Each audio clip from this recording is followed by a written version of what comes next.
Good evening, Vancouver. It's been 2 weeks since the start of the season, and everything's gone wrong. But at least we're here. Kill the sad music. Welcome back to Canucks After Dark. That's like always, sad Asian music, Parker. It's one of the 8 music options we have here. Welcome back to Canucks After Dark. As always, joined by my co-host, Canuck Clay, here to cheer on the 05 and 2 Canucks. How are you doing today, Clay? I'm beat up, man. You can hear my voice. I know.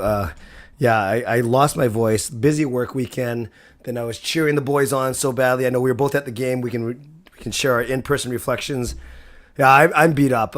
Mentally, I'm fine. Physically, actually, I'm okay. The rest of my body, but not feeling the best up here. But I'll plug through just like the Canucks are gonna have to plug through. How about you, man?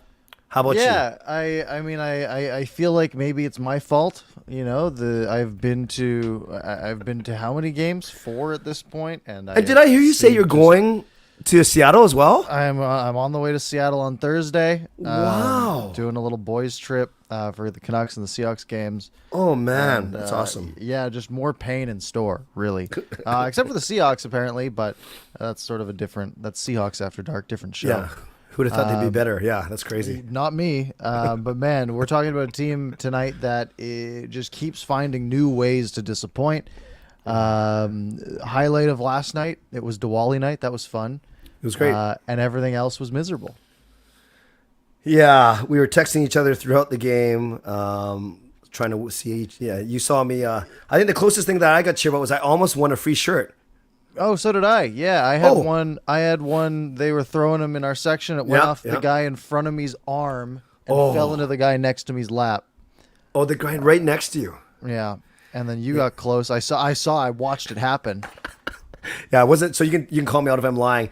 Basically, I had 2 opportunities. One went in front of me. The guy in front of me got it. One went behind me. The guy behind me got it. So yes, you can't get any closer. And basically made a clay sandwich with the winners. That was great. Yeah, unfortunate.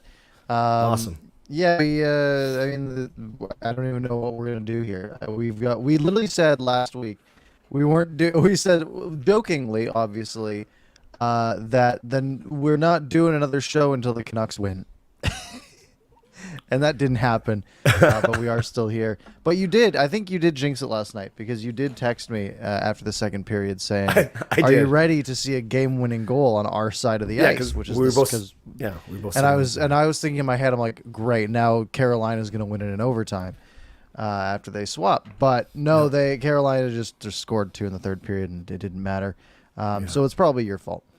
Okay, I'll accept some responsibility. I'm not the guy who's gone to . 4 games of the 7s, but Hey, I wasn't at 3 of them.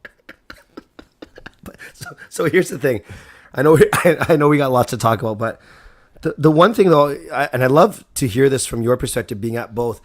I was actually hear me out here. I was actually surprised that the fans were actually not as bad last night as I thought they would be, or I heard and saw on Saturday night. But then I realized I actually think Canucks fans are pretty smart, and they realize that Buffalo is a team we should at least play and not lose by 4. I get this different. Whereas yesterday, it was a team that you could argue is one of the top 3 teams in the East, and we hung. And I know we got badly outplayed, but at least the score said we were only down by 1. So it was different. I guess it was different circumstances. The only time I heard booing, Parker, was right at the final horn when they were. Very end, yeah. Yeah, but even after Carolina scored twice in 37 seconds, there actually wasn't any booing, at least that I heard right after that. Yeah, and I think the game was close enough. Like if we go back to the Buffalo game, I think the Canucks were. It was a game where the Canucks were in, and then it felt like they really quit. Okay, and it was like the whole the crowd was just frustrated. We're like, really, we're doing this? Like we're actually just quitting in a game that's like the one that we're supposed to have a shot to win at, and frustration just took over. Yep. And last night was much more of going into the third period. I don't think many people were expecting the Canucks to pull this one out because you think most of the boos in that Buffalo game happened in the third period. And coming into the third period of this Carolina game, the Canucks were getting badly outplayed, badly outshot. They were worse in the third period, but I think the fact that Carolina basically, put the Canucks down that early right? Like they ended the game pretty quickly into the third period. They basically said, "Yep, here's 2 goals. It's now likely out of your reach." Everything just deflated, right? There was no anxiousness. There was no, "Oh, I hope they can pull this one out." It was like, well, whatever, right? It was more apathy than it was frustration at that point. That's fair. Actually, you make some really good points there. The other one I was going to say is, it's almost like Carolina tried for like 3 minutes at the start of the third period and did what they had to do, and then it's kind of cruise control after that. Yeah, it's what the 2011 Canucks did, right? During the regular season, they would let teams hang in with them. They'd go into the third period up 1 or tied or whatever.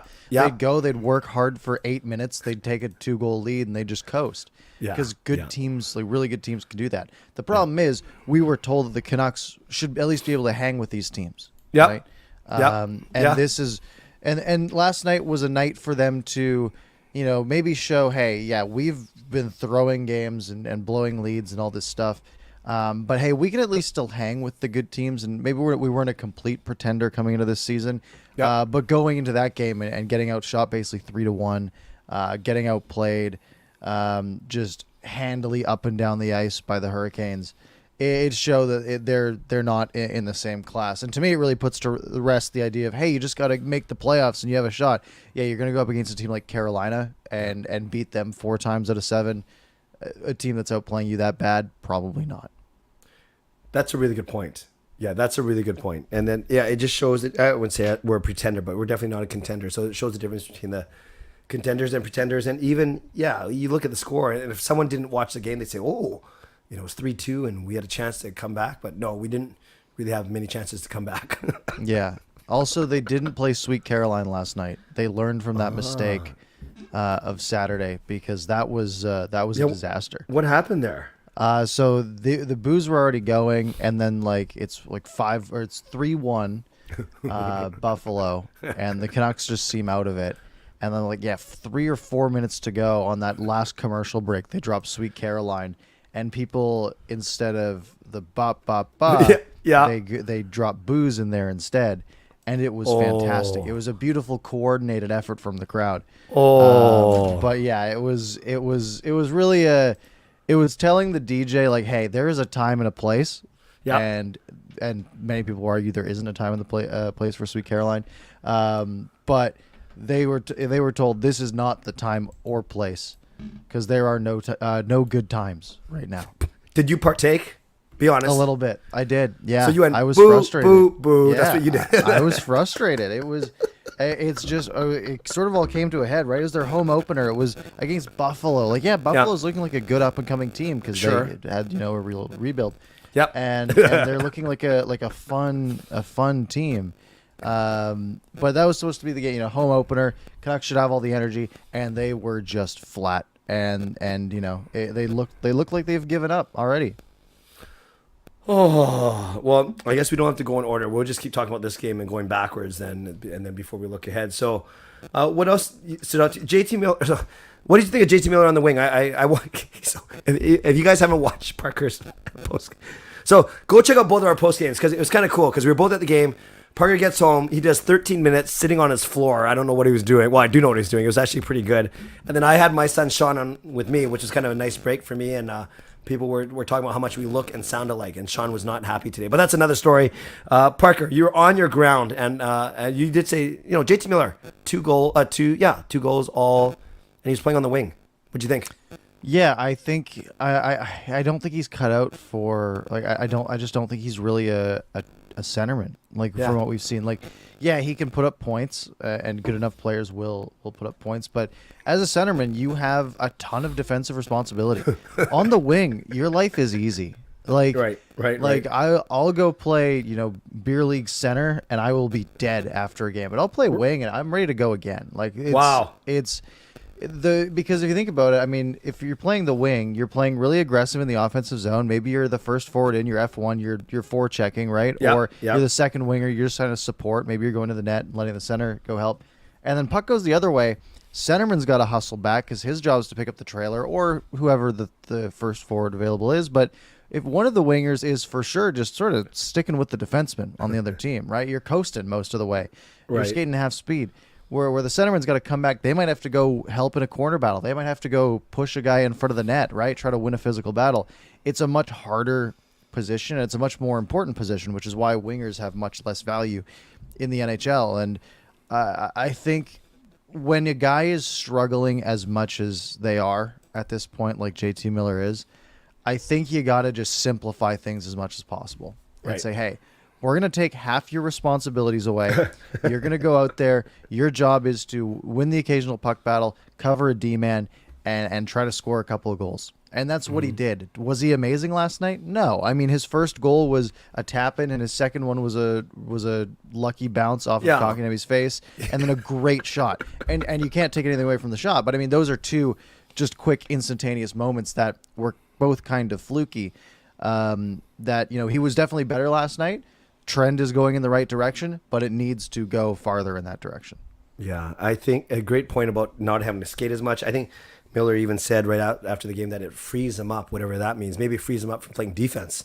But at least, he's got a good finish. No one's ever questioned his finish, his offensive skills, his hockey IQ, quite frankly. It's his effort on the defensive end that sometimes we worry about, we fret about, and sometimes we say, man, we're going to have 7 more years of this after this. So Miller gets on the score sheet. I thought Petey was okay too. I thought he tried hard. That line with the two young guys of Hoglander and Podkolzin, just they had some jump. They did that double hit in our corner. Yep. That was pretty cool, but couldn't finish. Yeah, I think Pettersson played another good game. There was that Mark Spector tweet from this morning that got a lot of play, just a lot of hate from everyone because he was just blaming Pettersson for that Aho goal. It's like, sure, maybe he should have picked up the trailer, but also maybe there shouldn't be a rebound right there with a wide open net. Pettersson continues to be the best player on the team, especially without Quinn Hughes in the lineup. Even last night, he doesn't. Maybe he gets. Did he get a second assist on one of the goals on the first goal? He did. Yeah. So he technically gets a point, even though pretty unimpactful there. But I genuinely think he's continuously been the best player on the team, which is what this team needs, other than wins, apparently. I did like Pettersson's game a lot. And we knew it was going to be actually no. We'll before I talk about the D, let's continue down the forwards. 3 other thoughts. I thought Garland was very, very ineffective. I also thought that the fourth line of Lazar, Dakota Joshua, and Pearson was great until Joshua unfortunately took that penalty. But they were playing really well. Yeah, I don't even remember the specifics of that penalty. Interference along the bench side, and they scored right. Yeah, I didn't have a great angle. I didn't love the call, but I'm looking at it at the jumbotron from that far away, where my view was like, he sort of went a little more aggressive than he needed to, and they called him for it. But I like the physicality, right? That's something that he needs to bring. But you can't be taking penalties against that team. As they showed, especially that first power play goal. It's ridiculous. I mean, it really showed that goal, and then the McDavid. Was it McDavid who scored in the first Oilers game? It was someone who scored the first power play goal for the Oilers in the first game of the season, where they just immediately pick the Canucks defense apart. They have a wide open net and they score. That shouldn't happen. Especially it shouldn't happen when your penalty kill's clicking at about 50%. Which I don't know exactly what the number is, but man, it's got to be close to that. I think did they kill 2 penalties last night? The 2 in the second period, back to back. It was good. Yeah, actually I thought gave us some momentum heading into the intermission, which the Hurricanes quickly stamped out. By the way, Coach Rob, happened right at the start of the stream. Thank you for gifting a Canucks After Dark membership. It went to Jaskrin, your number 1 fan, Parker. So Jaskrin is now an official member of Canucks After Dark. So thanks to both of you. Thank you, Rob. Much appreciated. Third line I thought struggled. The line centered by it was Oman, it was Kuzmenko and Garland. I don't think they did much. And can Mikheyev do something, please? I know he's coming off probably a knee twist or whatever, but I want to see some of what he's supposed to bring in that speed. Yeah, let's start with that third line. I have no problem with Niels Oman and the way he played, because he is being thrust into a third line role as a guy who wasn't supposed to make the team. And I think he was okay. Garland had a couple of nice spins that I noticed, because I remember pointing out to one of my friends who doesn't come to many games or doesn't follow the team as much, saying that guy loves to spin and he does a really good job of it. That's awesome. But other than that, I mean, not much noticing on any of those 3. How much did they play last night? It couldn't have been a ton. I wonder if they No. played less than the so-called fourth line, because it really seemed. Actually, I have it here. Garland played 13. Kuzmenko played 12. And And what did Ullman played 11. Lazar? What did Lazar and Pearson get? Yeah, Lazar got 11. Pearson got 12. So the third and fourth So they line were basically all got basically the same. Yeah. You got it. And that's about how it felt. Yeah. As for Mikheyev, though, yeah, didn't really see much. Mikheyev sort of excels in open ice, and Yep. Carolina is a team that gives you none. Oh, they're so good. They are so quick to pressure you on the puck. They're so aggressive. There's just no room unless you're able to get the puck by someone, and then that's a time where Mikheyev might excel. But yeah, really just nothing to stand out in last night's game. You know, I have our stream up on a different computer, and I was wondering, oh gosh, my internet connection must be bad, or maybe our stream quality's bad. Then I realized I was watching at 144p. Yeah, that will make it look bad. Yeah. But not as bad. Yeah, okay. So let's move on to the D. We knew we were in trouble when we were missing. We already knew that Dermott is still recovering. We already know that Pullman, unfortunately, back to injured reserve. And then Quinn Hughes. So that's arguably 3 of our top 6. That's not good. Yeah, that is at least 2 NHL defensemen there. Right. At least. Yeah. Yeah, you look at this Canucks roster, and you have 2 bona fide NHL defensemen in Yeah. Ekman Larson and Myers playing. Yep. I imagine they played like 25 minutes last night. I didn't check. Yep. You have Jack Rathbone, who has played a literal handful of NHL games. Our favorite Jack Rathbone. Yeah, and I think he was good last night. His skating's really good. Oh, yeah. I noticed him like behind the Canucks net making a couple moves that Yep. look nice. Playing with Kyle Burrows, who I think has carved out himself a nice like third pairing defenseman role. But I mean, a year ago, no one knew who he was. Yeah. And then you have Guillaume Brisebois, who most people, if you had asked me at the beginning of the season, is Brisebois still in the system? Yeah. I would have had a 50-50 shot. Yeah. Because I wasn't keeping track. He was actually quite good last night. I thought he was fine. Yeah, And he's paired with Luke Shen, who was struggling to stay in the NHL just 2 years ago and has again sort of carved out a good third pairing role. So the Canucks had, Great. in my opinion, 2 second pairing defensemen, 3 third pairing defensemen, and an AHL defenseman in Guillaume Brisebois. Yeah. And Brisebois played well last night. No, nothing against him, but he is an AHL defenseman. Yeah. The Canucks, do they have the worst defense in the NHL right now? They have to, right? Maybe the Panthers are similar. I know they have a pretty bad defense, but man, it's got to be close. What do the Panthers have? They have okay, they're not great. They have Forsling and Montour as their first pair. Oh. They have Mahura and Gudis as their second pair, and Bless Mark you. Stahl and Matt Kierstead as their third pair. So Well, I'd who's say, this? great question. And Panthers fans would say, What? who is Guillaume Brisebois? So I think it's, he was also a call-up. So, Wow. Florida and Vancouver, pretty similar defensive pairs, but you might argue that Florida is a little bit of a better team right now. Well, that's amazing that Florida. Actually, I don't know how well they're doing this year, but that's amazing that that's their D. Well, obviously, Yeah. Ekblad being hurt doesn't help them. Yeah, they're 4-2-1. They're doing Okay, great. they're fine. They're fine. We're not fine. Demko was fine. That was easily his best game of the year. Absolutely his best game. Yeah, 3 goals against on 39 shots. That one goal I'd like to have back. The That second Aho one, goal, yeah. where he just sort of took it to the corner and the puck wasn't there. Yeah. It was his best game, but I mean, it's crazy. The numbers of third periods. Like the Canucks have now been outscored. Was it 15-2? In Yeah, third awesome. periods?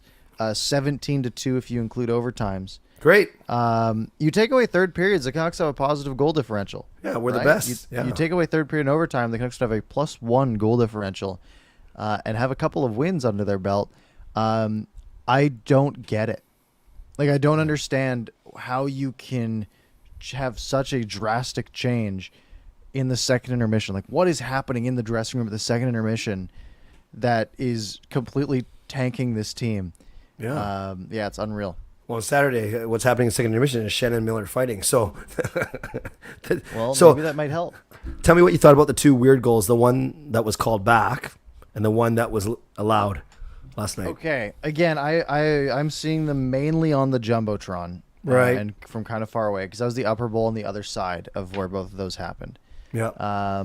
The first one, which was the goalie interference call, to me, it looked like Stastny was sort of on the post, and it prevented Demko from getting the pad over there. Now, I heard after that wasn't actually why it was called interference. It was like the initial contact, which is weird to me because it did seem like maybe that second part was goalie interference. I thought it was a bad challenge from Brendan Moore, honestly. And again, I didn't have a great angle, but to me, I was like, I can see why they call it goalie interference. They're probably not going to change it. That second one, that was that kick, again, kind of in the same boat. I don't think I'd challenge it. Not that it's challengeable, it gets reviewed. But it's one of those ones where the guy clearly does one of these, but was it more egregious than the Blake Coleman one from the playoffs last year? Right. No, it was probably pretty similar, and that one got called a goal. So yeah, it's tough. That was tricky because I'm not a soccer player, and so I'm not. I play hockey, but I'm not much of a hockey player, so I don't know. Parker, you could tell me, especially I don't play ice. I guess you could argue that's a natural motion. Sure, it looks like he turned his leg to direct it, but you're also trying not to ramp. Yeah, okay, that's good. As long as you're not distinctly kicking, then okay, that makes the argument already for me then. Yeah, okay. So you are allowed to angle your skate and put it in the right spot and turn it to make it go the right way. It's like the kick, and again, that's kind of hard because he did kind of do one of these, so it's like moving, but it's like but he's also not trying to run into the post. He's moving his leg. He's not like swinging his leg. So again, it's one of those ones. I don't think there's enough to overturn it. Yeah. And I don't hate that they kept that a goal. Yeah, the way you explain it well, because I was just gonna finish saying that. Yeah, even though he turned his leg or whatever, he's also trying to stop a little bit and not ram himself in the post. So I get that's a bit of a hockey motion too. Yeah, he's not trying to kick this thing bar down like he basically did, right? Maybe he's trying to direct it on net for a rebound or something.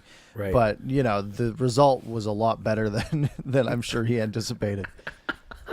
Wow, there's 105 of you in here. Misery indeed loves company. So thank you for being here on our non-regular night too. Sometimes we don't worry. Parker and I never worry, but you never know. We haven't done a Monday show in a couple of weeks, it feels like, because of the travel and schedule. So thank you for being here. Next Monday's Halloween. Do you go out and dress up? Should we dress up like Canucks fans or what? I'll be getting back from Seattle that day, so I will probably be too tired to go out for Halloween. Okay. So do we do our show that night? We didn't get a chance to talk about it because I just showed up. We'll see. I'm still in my bowling jersey, obviously. Okay. All right. Have we dissected enough about this last night's game? Sure. I mean, but what else is there to talk about? What we could do, we could go backwards quickly and do very quick reflections on Buffalo and Minnesota because those are the other two games since we last met. And then really we could talk a bit about what we think might happen first. I don't know. That's something we could talk about. Yeah, we can go back in time. Yeah, because you were at the Buffalo game. I want to hear your impression. How was the intro? I didn't see it. I got there late. We at least you're honest. I'll tell you a fun story as long as the pint doesn't want to sponsor us in the future. It took about an hour and a half for us to get our wings before the game, so we got in the door right at puck drop basically. Missed all the intro. Did you end up seeing the opener? Have you watched it yet? Nope, I haven't. I have it ready. I had the tab open and then I closed it and I never got to it. It's shot I won't spoil anything. It's shot very well. Obviously, they spare no expense in the way they shoot it. Story not as easy to follow as I say last year's, but I'll let you. Is there a kid shrieking? No, there's not a kid shrieking from basically my section. Yeah, it's an upgrade that way. There's a famous actress in it. Did you know that? Yes. Okay, so Robin's you know about in that. there. Yeah. So it's cool. There's more Canucks players actually than just the 5 or 6 that were featured last year, but maybe I'm not into like any type of. What happens if half the team gets traded? What do they do to that video? They start like blurring out faces, I think. Yeah, they just start cutting things. It's a 10-second video before every game now. Or they just put a big blur like when you're trying to protect someone's identity. That'll go over really well. I'm sure people won't be quick to jump on that. Okay, your reaction. We don't have to go through every single goal of that one because there's only one Canucks one. Your reaction, though, to the crowd, you kind of hinted at it already, but did you feel uncomfortable at all? Did you think it was funny? Did you think it was sad? Like, I thought it was entirely valid. okay, yeah. I was honestly like the booing was going on. I was joining in a bit. Yeah. You know, the jersey went on the ice. The first one was kind of like in front of me, over to the left a bit, and I was like, oh. it's like, yeah, it's fair. I mean, this is like it's not 6 games, right? Yeah. That's what I was thinking. I was like, man, 6 games in, that's kind of harsh. I was like, no, but it's not 6 games, right? This is a culmination of the last, you know, bunch of years basically where nothing has gotten better, and when we finally, they always give us that little bit of hope, and then, you know, we get this. And again, if the Canucks if it was more like, you know, the first games where they were, you know, playing pretty well to start, and the other team maybe battles back, but the Canucks are still putting a good effort, and that's one thing, but they were just flat. Like, there was no life whatsoever in the Canucks team, and it was like, okay, well, you've quit on us. Yeah, right. You've quit on the fans. We're not going to be, you know, very forgiving. Right. And I think it was pretty valid. Is that a Boudreaux problem to you, or is that a player problem? I don't know. I never know what is a coach's fault, because to me, it's clearly the players that are the ones that aren't working harder. But isn't that also part of the coach's job to make sure that that does happen? Yeah. But again, like, I mean, coach can only do so much. Right. And I mean, Bruce himself said, you know, I'm not a psychiatrist. Maybe they need to get the sports psychologist in there, you know, get the sleep guy back in there. But yeah, it's there's something just broken with the team. So let's talk about rebuild after we get through the 3 games, because I think that's a perfect topic to carry the second half of this show. But Jim Rutherford was on After Hours, and did you hear that part where he said he misunderstood that Boudreaux was actually signed for a second year? Did you hear that? That seems so impossible to me. But you heard him say that. That was Yeah, you heard him say no, it, right? I got it. But it doesn't make any sense, right? Right. It's like, what would he not have looked at, like, the contract before? Like, it just seems like one of those basic things of, like, a question of like, okay, yeah, and I will get to hire my own coach, right? And Aquilini's been like, no, actually, you know, we have Boudreaux for another year. Sure. It's just it was weird that It that's weird. even possible. It was weird. Yeah, I found that very strange for a guy who's purportedly as smart as Rutherford is. But then for him to then basically say we're kind of stuck with Boudreaux. He didn't use those words, but in essence, he was saying that. And then he went on to say we have a lot of bad habits. We don't have time to list all the problems. Bad habits, no structure. When you talk about that, that's a coaching thing. So needless to say, I think Boudreaux may not be Jim Rutherford's first choice. No. And again, everyone wants to hire their own guy, right? Yeah. That's just how this goes. And especially someone, you know, as old as Rutherford, right? Like, how long of a gig is he picking this up to be, right? Is he in this for the next 10 years? Was that his plan? I kind of doubt it, right? I feel like he came into this thing like, all right, I'm going to take this team that's, you know, kind of in the middle and on the bubble, and I'm going to make the moves necessary to take this team to the next level. And then this happens, and you know, everything kind of falls apart. But I mean, part of that would be, you know, hiring your own coach. And again, it's not really his coach to hire. It's kind of Alvin's coach to hire. And it is such a weird dynamic that so much is put in Rutherford's hands other than Alvin's, just because I guess Alvin is so quiet and behind the scenes. Right. But yeah, it seems like one of those things where it's an inevitability that Boudreaux will not be here next year. And there's the whole, okay, well, how many coaches does Francesco want to pay for? Yeah. And we're getting to the point where it's like, well, I mean, how many people do you want to buy tickets to the last half of the season, right? Yeah. You know, where's the balance there? Sure. All good points. So, all right, let's move backwards from Buffalo in the Minnesota game, which seems like ages ago, but the Minnesota game was the last game number 5 of the Canucks setting this record of blowing a multi-goal lead. So at least the last 2 games, well, maybe it's not good that they haven't led, so they can't blow a multiple goal lead. But this is one, they were up 3-2 going to the third. Then Zuccarello scores that power play goal. That was a really nice play. I would love Demko to get that, but I get that's a really nice deflection. And then that crazy overtime that Miller was out there. Myers takes a penalty, and then Demko's basically flopping. It's not his fault, but backwards trying to make the save on Kaprizov. Yeah. Yeah, that I have nothing to even add on this game. Like it was so long ago that I've blocked it out. Yeah. It's just one of the 5 bad games at the start of the year, one of the 7 now. That I genuinely remember nothing from this game. Okay. Then we don't have to talk about it too much. So I do. I remember Oman's goal was a sick play from Joshua. Yeah. And Joshua's goal at the end was nice. The 3-2 goal. That's it. That's fair. I remember being very upset about that one too. Okay, that's fine. Should we look ahead? Sure. Let's look ahead. Only Let's 2 look games on the calendar if we do a show next Monday. Right. And they're back-to-backs. So we get a little Spencer Martin action. Yeah. Which one? Canucks- Seattle, you think? It's got to be Seattle. No? Does it? I guess it could be. I always think you play the starter in the first game, but, you know, if you're looking at it, well, the Kraken are a worse team than Pittsburgh. Yeah. The home game is on the Friday, the Yeah. second of the back-to-back. So I can see why you'd go Demko. My argument would be Demko's probably the better goalie, even though he hasn't really shown it this year, other than the last game. You desperately need a win. Play the better goalie. You're more likely to beat the Kraken than you are the Penguins. Yeah. Would you rather have a 40% chance to win each, or would you rather have a 60% chance to win one and a 0% chance to win the other? Right. And again, those aren't the actual numbers, right? Maybe it's like 60-30. Right. But I feel like you just go all in on this Kraken game so you're not 0-8. And then if you lose to the Penguins, whatever, you lose to the Penguins.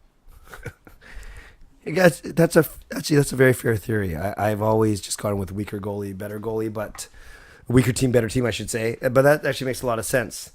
Yeah, and then you look ahead at the schedule, like New Jersey, Anaheim, Nashville, all at home after that, and they're all every second night. So you could ride Demko for all 3 of those. And they're all beatable teams. Canucks win the next 5. Yeah. They haven't won one, but maybe they could run the table here. They could win the next 6. So are you saying in 2 weeks from now on our November 7th show, we're going to be talking about a team that's 5-5-2? They could also be 0-12 or 0-10 2. And I think both are about equally likely. Man, imagine if we got to 5-5-2. That would be great. No, I don't know. I don't know if I can do that. I What? think it's just because it's just gonna be pain. Because they're gonna be 5-8-2. And then we're gonna be here we are again. But they're only actually 6 points out of a playoff spot, and there's still like 60 games to go. Which is true. I don't know. Like, yeah, sure, it would be nice if they somehow pulled it out. But man, at this point, it really feels like, they're on a 23-point pace. Yeah, I saw when you said that in your vlog. That was pretty funny and very sad. That's so bad. Do you already have your eyes set on a certain player from here for next year? No. Okay. Because so again, why get my hopes up? Yeah. Why would I do that to myself? They're never winning a lottery, right? Their odds of winning the lottery are the same as mine. They are going to win a bunch of games late in the season, most likely, as they always do. Even if they're bad enough all year, they're going to finish like 22nd, and they're going to pick 11th, or they're going to pick 10th, and it's not going to matter, right? They're going to get a guy who might play on the second line in the future, which is great, but you can get those guys during free agency for free. There's 4 game changers at the top of the draft, but I mean, it's October, right? Yeah. There's a lot of time for the Canucks to mess this up in either direction. So, right. I've decided to try to be as just neutral as possible and ride the wave and not get my hopes up. So, going back to what Rutherford said, do you think the Canucks should enter into a true rebuild? And do you think Canucks fans are mature and patient enough to watch it happen? They absolutely are. There's nothing you can do right now, though. Like, what do you do to enter a rebuild here? Who are you? Like, the obvious ones are Horvat and Besser, right?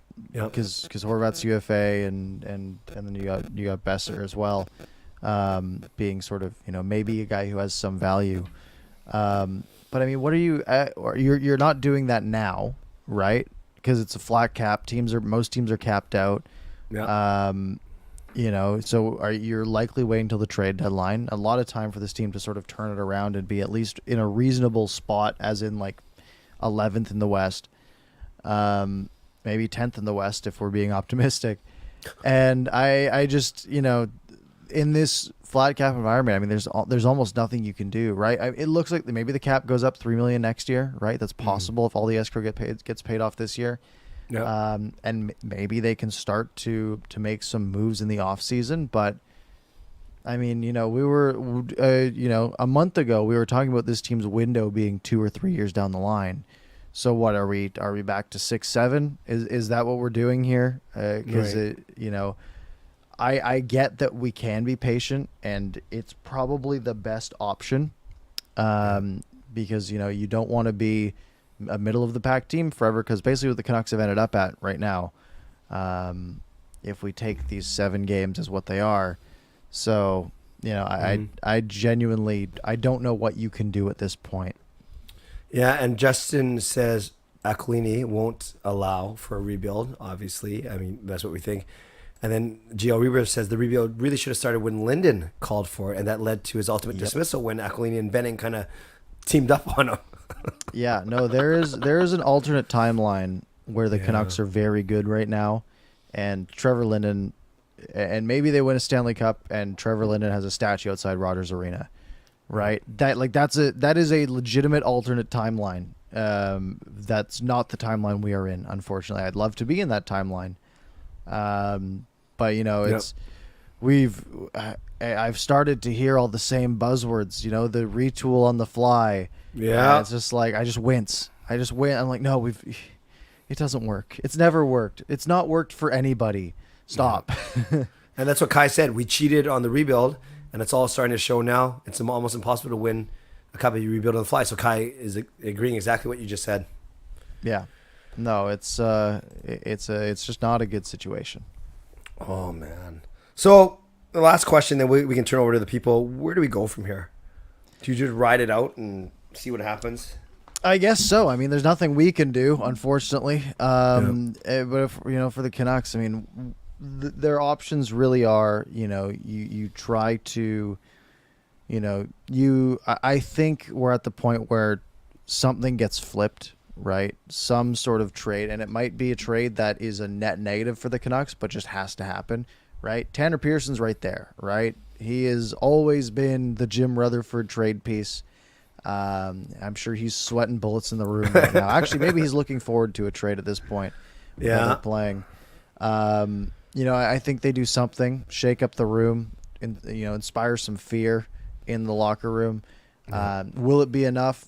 Most likely not. But they got to do something, but yeah, you really can't do much until the trade deadline, and that's maybe selling a guy like Horvat, who's going to be 27 next year. Is that right? Sounds right. And if this is a team that now you're you have no assets right now coming up. You have no prospects. You have a couple that you just drafted. You have no assets. You have no cap space. The future is bleak, right? It's not getting much better than the team that they have right now, unless they make some moves. And right. At this point, at the trade deadline or in the offseason, they're gonna have to try to make some magic happen. Interesting. Jarhead says Horvat's gone for sure. Why would he resign with this mess? Yeah, I think that's a very fair. Wouldn't you want to go to somewhere closer to a championship, or at least with a plan? Oh yeah, absolutely. No, I wouldn't be looking at staying personally, right? Yeah.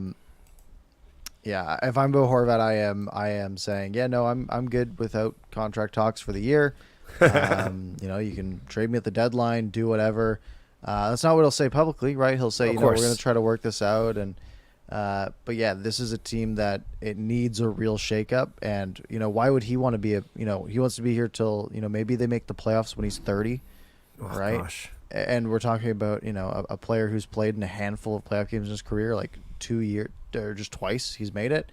Yep. So at this point, he's going to need to why wouldn't you go somewhere else where you're going to get similar money, maybe a little bit less, maybe the same, maybe more, and be a second line center on a contending team? Yeah, it's and then we hear this that there might be cliques in the room, and it always centers around Miller. Is it Miller versus PD? Is it Miller versus Horvat? Miller had to come out and basically debunk all the rumors last year, but who knows if it was actually true. You see Miller fighting with Shen. You see, I don't know. They don't, and people making the point that even in the home opener, Parker, when they were skating out with the introductions with the kids, they don't look like a happy team. They don't look like a close team. So I don't know. Yeah, I don't know what it is, but there's something that's just broken, right? Like there's something just wrong with the room that needs to get completely flipped around. I mean, I have Twitter open on the side, and what's it's trending, #Canucks, and then right below this is trending with Bedard. Like that's where we're at. We're 8 games into the season, 7 games into the season. We're like 8% into the season, and we're looking ahead to the draft, which is 9 months from now. That's unfathomable. We were joking around last year that the Canucks were out of it in the 4th week of November. We might be out of it 4th week of October. That's ridiculous. Yeah, it is. The Canucks were 3-3-1 after 7 games last year. They weren't having a great start, but they were still in it, right? Then they had that big losing streak, which of course they did, and then the Canucks are just accelerating the process here. It's just it's just sad. So what do you expect when you go down to see? Let's preview the next 2 games, and then we can take some questions. What do you expect in Seattle? We don't even know who the goalie's going to be. Oh, I have no expectations going into this game. I mean, how are the Kraken doing? They're 3-3-2. What? Yeah, they're 3-3-2. I think they won tonight over the Sabres 5-1. What? They beat the Avs a few nights ago too. So I mean, they're playing pretty well. I think they're basically on par with the Canucks right now. I mean, they're playing better, obviously. I bet the Canucks are ahead after 2. And then the third period, we'll see how much they can prevent any more bleeding. If they're up by 3 going into the third period, I'm feeling okay. Anything less, and I am scared. Want to give a shout out to Twisted Wrister, wonderful vlogger out of the States. Knows his San Jose Sharks, knows the Pacific Division. It says, I think the Canucks locker room is divided between who wants Bedard, who wants Fantilli. There should be no division there. You got to go for Bedard. But yeah, no, that is... That's good. Welcome, Nick. That's awesome. Glad you're here. Thank you. Mm-hmm. Okay, and then back home to play Pittsburgh. And Pittsburgh obviously is the team that all this change started with. December 5th last year. I was at that game. It was ugly. You were there too, right? Yep, it was December 4th last year. December 4th, because everything happened on the 5th. Yes. It was ugly. Yeah, no, it was a bloodbath, and maybe it's an omen. Who knows? Maybe it's round 2. The Penguins saw the first jersey go on the ice, and that's when the change was made. This seems just like one of those classic ones that the Canucks are just going to get run out of the building. The Penguins are really good. They're 4-2-1 so far this year. And they are, they have a heck of a hockey team. I have no doubt really that Pittsburgh's going to win this game. Although if it does feel like if the Canucks are going to break a slump, it would be hilarious if this is the one that they just crush the Penguins. Crush them. 7-1. It doesn't feel very likely. Yeah. I've seen posts, Parker, on Twitter, on vloggers channels. I'm not sure you're getting it on your channels, but people across the league they're not even laughing at us anymore. They actually feel bad. They actually feel bad for the Canucks. Yeah. No, I listened to Wyshynski's hit on Halford and Bruff this morning. What did he say? Basically the same thing. They asked him, like, what's the perspective from, like, the national point of view, right, as an ESPN writer? And he's like, yeah, it's not even morbid curiosity at this point. It's just morbid. Like, everyone's just like, you're looking at it like, what is going on over there? Like, everyone just wants them to get a win. Yeah, that's what we want too. So, I mean, yeah, the Penguins are going to come in off off a nice little 2 nights of rest coming in. They played tonight. They don't play till Friday in Vancouver. Great. So it just feels, they'll probably fly into Vancouver tomorrow, if not tonight, and have a nice couple of relaxing days here. And We should go find them and do something to them. we should go pull the fire alarm. All right. I think we got to take some more drastic measures than that. I think we should glue Crosby's food to his mouth. I don't know why. Well, we just got to mess with Crosby's superstition, right? What's his So- superstition? Well, he's I don't know. He's very superstitious. So we just go and we change his 87 to like a 97 or something. Yeah, let's do that. And yeah. then that'll mess him up for sure. Okay. And then for the rest of the guys, we just, I don't know, ask them to take it easy on us. Yeah. Yeah, I think that. With I think baseball maybe bats. Yeah. Are you going to the Pittsburgh game? Or are you actually taking? Oh no, you're going to be in Seattle still. No, I'll be in Seattle. Right. Okay. Well, I thought they'd win last night because Canucks After Dark was there together. Well, not together, but sort of. I heard you saw some other people. Was looking for you after the game, but I'm not sure if you took off right away. Yes, I did take off right away. I had to catch the train. Right. Yeah. But I thought they were going to win, and then we could say, it's because we were both there, and then we can ask the Canucks to give us tickets to all the remaining home games because they always win when we're there. But alas. Yeah, I would have a tough time with that argument. Yeah, me too. I just. But we did say the 2 negatives should make a positive. And We it did say didn't that. work out. Apparently, 2 negatives we were adding, not multiplying. So it was. So what? Andrew's going to Seattle too? What's this guy doing? Is he following you around? I know you saw him. Apparently. Yeah. Yeah, he finds me in the concourse last night. Just trying to follow me to Seattle. All right, see you there. One of your many fans. Last 10 to 12 minutes. Should we go to the people? Let's go to the people. Let's have a nice little group therapy session here. 150 strong group therapy session. Oh man. Let's start with Twister Rister saying, fellas, Yeah. how much do you attribute the goals against to Demko's play versus the defense's play? Here's my Vesna pick. Well, your Vesna pick is not doing too great. But thank you for the confidence. I want your take on this first. Yeah, I say it's defense, but I'm not looking at the 6 blue liners. I'm looking at team defense. I really am. So, special teams issues aside, when the Canucks give up goals, and you just look at the 2 goals in 37 seconds yesterday, it's not simply an overmatched blue line, which they are, but it's also, I know we talked about PD getting beat to a puck or a bad pinch by this guy. So it's team defense, and it even starts before that, I think, Parker. I think it starts with their inability to get the puck out of their zone, so they basically don't have any dangerous attack, and they get counterattacked so often and so easily. Yeah, I think we're at the point where Demko has played like a very average, if not slight. Like, he has not played at Thatcher Demko level, right? So that is part of it. If Thatcher Demko was being Thatcher Demko of, the bubble or even of last year, this team has a couple wins under their belt. He has been just average so far. The problem is, you look at so many of these goals and just how high danger all of these chances are. Yeah. And they're chances that, sometimes good goalies will make the save, right? Which Demko hasn't been doing. But a lot of these times, it's just a backdoor pass to a wide open net or a 3-on-0 in overtime, which they didn't score on. But there's so many of these opportunities that are just, they're no-win scenarios for the goalie. So it's a bit of both. Again, for me, it's mostly on the defense, though. They're allowing these high-danger chances that are just, you can't even put in it measures of expected goals on them because they're goals every time because, they have a wide-open net by the time the puck gets to them. You think Demko's frustrated? Frustrated or... I don't know. He'll never blame his teammates. He'll always say he's got to make the save. But he must be thinking, what else can I do? I can't score goals for this team. Yeah, I think he knows he needs to be better. But I think I'm sure in the back of his mind, he also knows, well, better gets us to, a 500 team right now, if not worse, right? Yeah, maybe we have 2 wins instead of 0 if I'm playing at my level.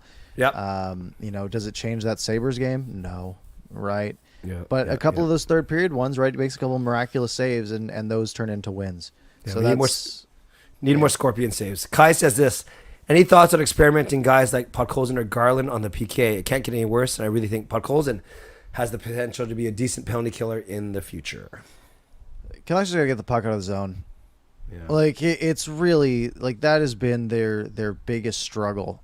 And yeah, part of that is winning a battle and getting the puck out of the zone, right? Yep. Guys like Patterson on the penalty kill, I think have been good. You're always going to have Bo out there because he can win a face-off more often than not. Yep. But I mean, I'm fine with trying absolutely anyone at this point because it's not working. It didn't work all of last year, right? Nothing has changed. They were, in the 60s for the majority of last year, if not lower. And then this year, I don't even know what they're at. But I imagine it is here. I can find it really fast. I'm gonna guess by low to high. I'm gonna guess 62. It's worse than that. It is 57.1%. Oh my! That's like my accounting grades. That's horrible. Yeah, it's not ideal. Yeah. And So actually, that's the great. problem. Yeah, and that's a great segue. Irvin says this: are we underestimating the departures of Brad Shaw and Malhotra before that? And Japan says, yeah, Brad Shaw leaving was huge. He left for another coaching job, but it wasn't head coach, right? He went somewhere else. I don't remember. Yeah, but he was wasn't good. Keeping track. I loved whenever he talked on Sportsnet 650. I love what he had to say all the time. Yeah, he's an associate coach for the Flyers right now. But yeah, man, yeah, he was good. I liked the power play penalty kill seemed to get better when he took over from Scott Walker, who unfortunately was sick. Yeah. Yeah, no, it's the penalty kill is just abysmal. Like it's actually impressive that it can be that bad. Like that you can get scored on in a 2-minute span. I don't care how many guys they got on the ice. It's only one more player, and they're scoring half the time. They're scoring every 4 minutes of power play time, basically less, I guess, because the ones they score they get cut off. So like let's say every 3 minutes of power play time you're getting scored on. Yeah. Like, that's just terrible. Yeah. You're right. And when they don't win a face-off, that's 15, 20 seconds that you're not killing. That's massive, obviously. Yeah. There's teams that haven't allowed, the Islanders haven't allowed a power play goal yet. What? Right? In 6 games. How many have we allowed? A lot.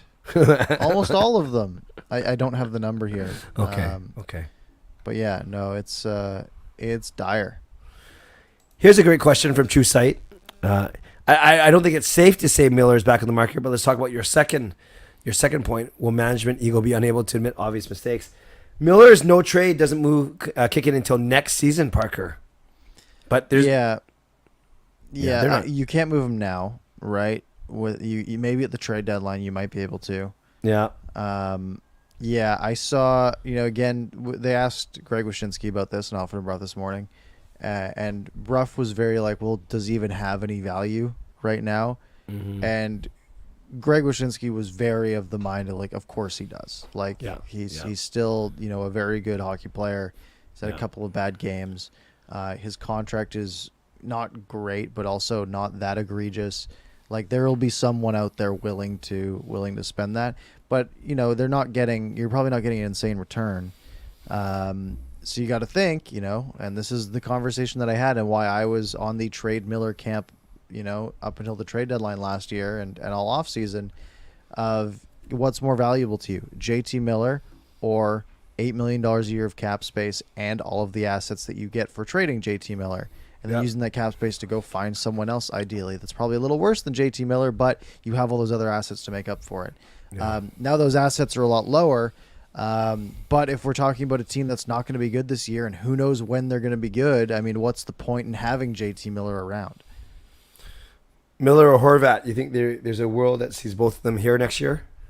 Miller and Horvat, I should say. No. I see no world where they're both here. Yeah. I think one of them... just the money doesn't work. Yeah, I don't see it. Wow. Well, how's your contract knowledge overall? Miaza had a good question. Can you retain salary on Miller's current contract, or will retention carry over to his next? I think you can retain on the next one as well. I don't want to even get into that though. I mean, the Canucks are going to retain how much of $8 million for the next 7 years for a player not playing for them. They're just freeing themselves of They just freed themselves of Luongo cap recapture. Now they'll free themselves of Holt, Beaver, Tannen. Yeah, they'll free themselves Pullman, of OEL in 5 or 6 years. Yes, and that's what Jarhead said. When should we buy out OEL? That's a real anchor. Usually you shouldn't buy out until the last year, but... Yeah, I haven't seen the buyout calculator for a guy like OEL. I'm sure I can pull it up pretty quick here if I buy out current contract.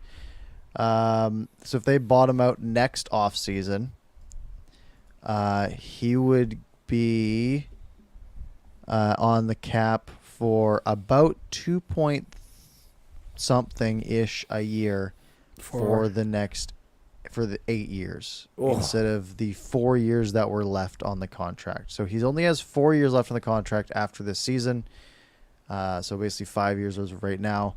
So it would save a total of $10 million over, the course of it. Okay. Wow. Not a great, that's still, you're still paying the guy $20 million to not play for you at that point. Mm-hmm. I'm sure Francesco would love that. Clay says, who do you think would be the next captain if Bo leaves? It's Patterson. Yeah, I think so too. Yeah, if he stays. Yep. Yeah, I don't think it's. I think the Swedish captain worked once. I think he's got a bit more swagger now. I think he would be totally fine in that role. Yeah, better than a goalie captain. Yeah, probably. That didn't work out. Spencer Martin for captain. Yes, that's true. Oh man, Japan, best as a plug. Yeah, it hasn't been great. I think he does a lot of, to pull a little Louis phrase out, I think he does a lot of little things well. Like I think he's always in the right place, and I think he's a pretty smart player. Yeah. But his job is to score goals, and that clearly has not been happening. But I mean, he's not even playing right now, so right. Oh man, there's just so many crazy things happening with this team right now. Yeah, and none of them are good. I was looking forward to a fun season of a competitive hockey team, and at least a push. At least be interesting all year, and man, it really isn't. Yeah. Okay, viewers, put in the chat what you think is going to happen in the next 2 games. The next time Parker and I get together next week, they're only playing 2 games, Thursday and Friday. How many points are the Canucks going to get out of their Thursday date in Seattle and their Friday home date with the Pittsburgh Penguins? Is it 0? Is it 1? Is it 2, 3, or 4? Parker, what do you say? I think the safe bet is 2. Because I think that could be 2 overtime losses. Yeah. I think that could be a win against Seattle. Right. And I think that's kind of... I think it's either 1 or 2. Yeah. Is most likely. Yeah, that's fair. The positive yet very unrealistic side, I would love 3. I'd love to beat Seattle and then take a point away from Pittsburgh or from that game. But yeah, I think in my heart of hearts, I got to say 2. You can't look at this team realistically and say that it's going to be more than 2. Yeah. Well, at least I can't. Yeah. So the Canucks have 75 games to go. They need to win like 45 of them. You have to play at last year's pace after Boudreaux for the rest of this year. Yeah, and they have to do it in more games. So, yeah, it's tough. It doesn't look great. But, folks, thank you very much for hanging out with us tonight. We'll be back likely next Monday. Yep. If you missed any part of the show, you can rewind back to the beginning. You can find it on your favorite podcast platform. As always, Clay will be doing another 30-minute show after this. So yeah, in about 10 minutes. Yeah, I got to go wake up. You can hop over to that afterwards. Thank you. Clay, any parting words for the night? Well, Parker, you are going to represent Canucks After Dark in Seattle. Thank you. I will be there on Friday night against Pittsburgh. I'll be bringing my lovely wife, Gail. Let's get 2 points. If we get 3, big party next Monday on Canucks After Dark. Yes. What do you say? Because that means we have to win at least one of the 2 games. Okay. I'll bring the. I don't know. I've got a slide whistle that I can pull out for the celebration. And then I'll wear. I better be careful what I commit to. I'll do something fun if the Canucks, because it'll be Halloween. It'll be Halloween. Oh yes, we have to dress up as sad hockey fans. Oh, by the way, before we go, I'm not sure you saw Thomas Trance talk about a guy wearing a bag over his head. Oh, Yes. did you see him? I saw the photos. I know who that guy is. Not That's that great. yeah, and I was texting with him, and he usually doesn't swear, and he just says, "I'm sick and tired of this." Yeah. Fair. But that won't be fair. my costume. I don't know about you. I won't here to judge, but that won't be my costume. That's fair. All right, folks. Thank you very much for joining us. Have a lovely rest of your week, and we'll talk to you next time.